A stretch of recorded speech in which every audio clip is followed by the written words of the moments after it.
Alright guys, we're back in my garage for another video. If you're new to the channel, I use these videos to help keep you updated on the latest developments related to our cars, as well as discuss technical topics so that we have a better understanding of how our engines work. So if you're interested in videos like that, be sure to subscribe to the channel because there will be a lot more of these coming out in the future. So today we're going to be talking about flex fuel again, and I know I've already created a video about this in the past, so if you guys want something to just give you the basics of flex fuel to understand how it works and why it's beneficial, check that video out first, and that'll give you a little bit more of an introduction to flex fuel. This video is kind of going to be a part 2 to that one, because now that it's implemented on some of the major tuning platforms and some of you guys have tried it out, I've gotten some new questions about how to know if it's working and basically what the best setup is for your specific goals. So I'm going to talk more about the details and how it's implemented on our cars so that you guys know what you're looking at when you decide to try it out. So real quick, we'll do a recap. Flex fuel, of course, is really awesome because we like running ethanol in our cars. Ethanol is a really high octane fuel. It's basically going to perform similar to race gas, and it has really high knock resistance. So that means that you can run high levels of boost and a lot of timing without damaging your engine. However, ethanol has a lower energy than pump gas or race gas, so that means that you need to flow more fuel when running ethanol to make the same amount of power. So typically they say around 30% more fuel is needed with E85 to make the same power as you would on pump gas. And then you need more fuel on top of that in order to make more power. So it can be really taxing on your fuel system. The nice thing with flex fuel is it will automatically adjust your boost and your timing. So as ethanol content goes up, it'll add more power while also making sure that it doesn't overwhelm your fuel system. So it'll automatically make all the adjustments that you need in order to keep the car safe and happy and take advantage of the E85. So I like referencing a little bit of a chart just to give a visual, but you can see how this looks. Basically across the bottom, you have your ethanol content. You can all the way down to E0, up to E85 or even E98 in some race gases. But basically you can see as you increase ethanol content, the power capacity in your engine goes up. Now, if you want to use flex fuel, you need two things. The first thing that you need is an actual flex fuel kit. What this kit will do is add a sensor to the car that communicates to the DME and tells the car how much ethanol is in your tank. So some people have reached out to me and they asked if they were able to flash a flex fuel tune at any time. They thought that the tune just enabled that reading with factory hardware, and that is not the case. You cannot run a flex fuel tune without an actual flex fuel kit installed. So make sure you get one from one of the companies that are available right now. Currently, you can get it from BimmerNetwork Solutions, Boot Mode, Dorch Engineering, or even the Motive Reflex can be used as a flex fuel sensor. Keep in mind, this is very different from the Bluetooth ethanol analyzers that were on the market before. So if you have a spool performance kit or a fuel it kit, those kits only send Bluetooth data to your phone so that you can read it on your phone, but it doesn't communicate to the DME. So you're going to need an actual flex fuel kit that's designed to communicate with the DME in order for this to work. Now, of course, the other aspect of this is an actual flex fuel tune. And I think this is also confusing for people because they scroll through their maps and they don't see a tune that says flex fuel. And the reason why that is because the tuning platforms like Boot Mode and MHD had to create custom code in order for flex fuel to work. And it didn't just come with flex fuel, it also came with other options. So if you scroll through your map list, you'll actually see them listed as multi-map tunes. So these are the tunes that enable map switching, anti-lag, and flex fuel on your car. And like I said, they had to enable completely custom coding in these tunes to make it work. So that's why they didn't just add a checkbox to the existing tunes to enable flex fuel or map switching. You need to flash these specific maps for any of those features to work. Now let me repeat that again. All of the multi-map tunes have flex fuel enabled. So you kind of need to look at the fine print. Of course, it explains all of the hardware and everything that you need, but I feel like a lot of people don't read this. But if you really look at it, you'll see that it says flex fuel is enabled for all maps. So what that means is if you have a flex fuel kit installed properly and it's communicating to the DME, it doesn't matter what map you're on. If you're running E40, it doesn't matter whether you're on map 1 or map 4. It's going to adjust your tune for that E40 ethanol mix. So you don't have to worry about map switching. You don't have to worry about making any other adjustments. That flex fuel reading is going to go above anything else that you select in the tune. Now, if you don't have a flex fuel kit, it will default to the ethanol mix that's set for the map that you pick. So if you have pump gas, you'll want to select that map. If you have an E30 or E40 mix, you'll select that. And of course, full E85 is also an option now as a part of their flex fuel tune. So if you want to run full E85 on a completely stock fuel system, you can even do that as well. Just make sure that you select the appropriate map when you're filling up your tank with E85.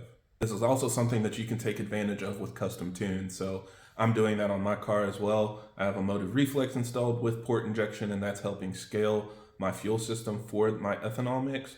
But I can also run it without the reflex installed. I have 4 different maps, one for no E, one for an ethanol mix, and one for full E85. And if I don't want to use my reflex, or if I'm having issues with my port injection, I can basically unplug it and use my maps based on whatever fuel I'm running at the time. So now when people understand that, the next question I get is which one is better, running the Multimap tune or a flex fuel tune?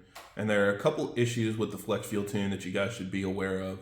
So first of all, like I showed you guys initially, with full E85, you're going to be able to make more power than you would on pump gas. But that isn't necessarily the maximum amount of power you can make. If you have a direct injection only setup, which means you just have a stock high pressure fuel pump, or even a Dodge Stage 2 in most cases, the most power that you're going to make is on an ethanol mix. So that's usually somewhere between E30 and E50. And when you consider that, your chart looks more like this.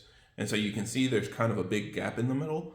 You can add a little bit of a curve to the tune depending on how you dial it in, but for all intents and purposes, 100% is going to be at full E85.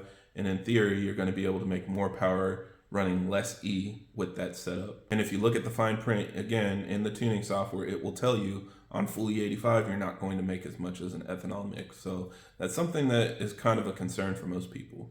Now, the good news is MHD actually took advantage of adding a second flex fuel table that will work with an optimal ethanol mix. So if you look at their stage 1 and stage 2 tunes, that's going to be an E30 mix. And on their stage 2 high pressure fuel pump tune, that's going to be an E40 mix.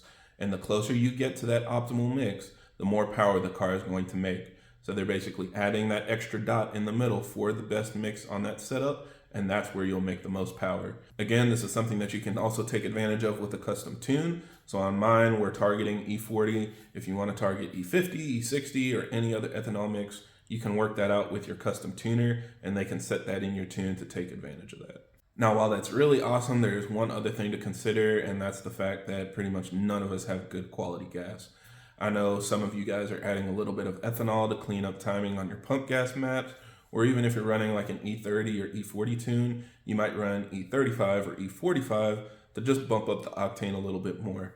And that can help make sure that you have the best performance possible, even if temperature or DIA or other environmental conditions aren't on your side and potentially cause timing corrections. It's something that's really common to do, but when you consider how this curve works with the flex fuel kit, it's not going to let you take advantage of that anymore. So if I'm running an optimal mix at E40 and I fill up the car with E45 or even E50, just because I know the fuel system can handle it, it's not going to give me an additional safety. If anything, it's going to pull a little bit of power because now it's starting to run back down that line towards the full E85 table. So it's just something to consider if you want the absolute maximum power. In most cases, you're going to want to run just a regular flash tune or your multi-map setting with the flex fuel sensor disabled. And that way you can add a little bit of ethanol or do whatever you do to get the best performance out of your car, and it'll just run the default boost and timing for that specific ethanol mix. Now, this is a really versatile setup. I just want to tell you guys how I'm taking advantage of it on my car because my specific situation is a little bit more limited. I am limited by my clutch. So I'm not limited by the turbo. I'm not limited by my fuel system. I'm not limited by octane. My clutch is my main limiting factor. So I'm going to dial in my tune a little bit differently. The way that we're tuning my car is it's going to ramp up to E40.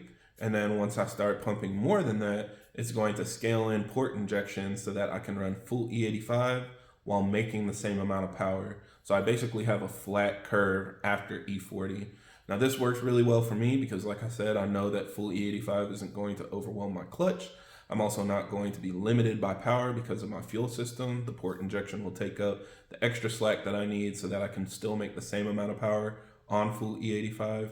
And also, if I run anything above E40, I know it's just going to give me additional safety. I'll have better cooling, better octane, all the other benefits that come with E85. And for me, that's just the biggest benefit. You know, I ran full E85 2 years ago and I really missed it. So I thought that this would be a great opportunity to get back to that and just have an overall setup that works the best for my goals.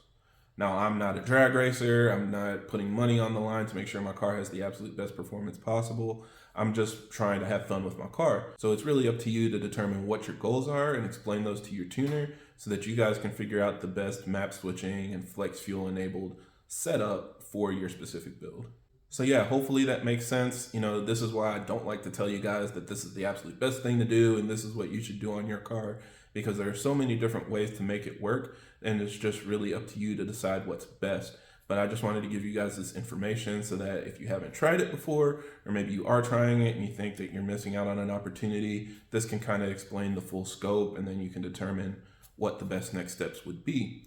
So yeah, that's it for this video. Thank you guys for watching, and I hope this helps. And if you have any other questions or comments, leave them down below.